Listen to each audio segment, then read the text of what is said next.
And joining me now from Liverpool for more on the Gaza airstrikes and other Middle East controversies is a lecturer of international relations and politics at Liverpool Hope University, Dr. Bola Adediran. Good to have you join us. So we're seeing yet another episode in the unrelenting cycle of violence in that region. But we understand that the Israeli officials are preparing for days of fighting. From your experience and all you've seen in that region, what could be the extent of this recent escalation? I think there is cause for concern, particularly because in this round of attacks by Israel, a number of women and children were killed. And we know that tensions are usually frayed when women and children are caught in the crossfire and the violence. In fact, 4 children and 4 women were killed in this particular round of violence. The PIJ has determined that it will retaliate.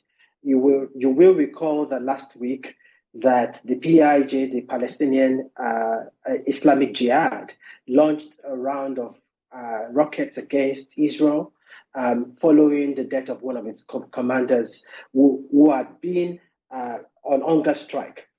Now, what will determine the extent to which this violence escalates really relies on Hamas, the other Islamic Jihad group in that area. If Hamas decides to escalate violence and to also participate in the round of violence against Israel, then we might be seeing a greater escalation than Israel or any other party would really want in that region.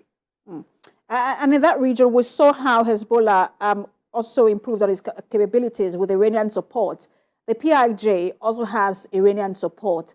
What does that tell you about how intense or the intensity of this particular escalation or recent escalation in that region? Well, Iran has been backing all of the actors within that region for a while. The PIG, as you've mentioned, is supported by Iranian rockets and missiles. The Hezbollah also has been. In fact, some reports suggest that if this particular round of violence escalates and you have Hamas also participating in the conflict, that Hezbollah, Hamas, and PIJ might be engaging in coordinated attacks against Israel. And that would be very concerning because that would mark a difference, a difference to the kind of violence we have seen over the last few years. Over the last few years, we have seen some attacks, but most of the time it has been very limited. Most of the time it has been limited to 2 days of violence, 3 days of violence, then there is a ceasefire.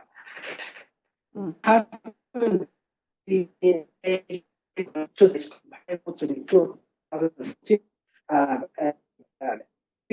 nation within the region cost 2,000 Palestinian lives. But if we are seeing, and if reports are showing that Hamas, Hezbollah, and PIJ might be engaging in coordinated attacks against Israel, then that would be very concerning, and we might be seeing more civilian deaths.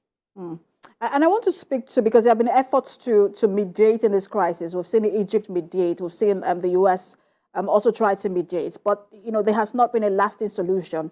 And according to, I think it was the United States Institute of Peace, without a political horizon for Palestinians, the cycle of violence in Gaza is likely to continue. And I want you to speak to that. Well, we know that all conflicts end with a diplomatic solution. But this is one conflict that has been going on since the inception and the emergence of the Israeli state. Since 1948, since 1948, Israel has had to confront a series of enemies within that region, well, quote and unquote. And it started with the Arab War against Israel after the declaration of independence in 1947, 1948. And since then, we've been having a series of attacks. And now we have militant groups backed by Iranian acting against Israel interest and security interest.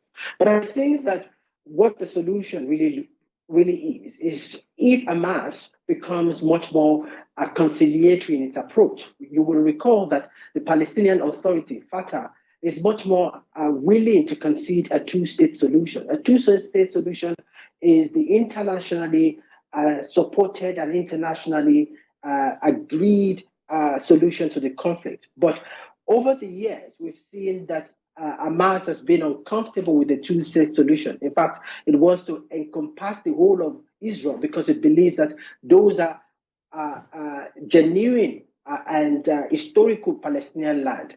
But if Hamas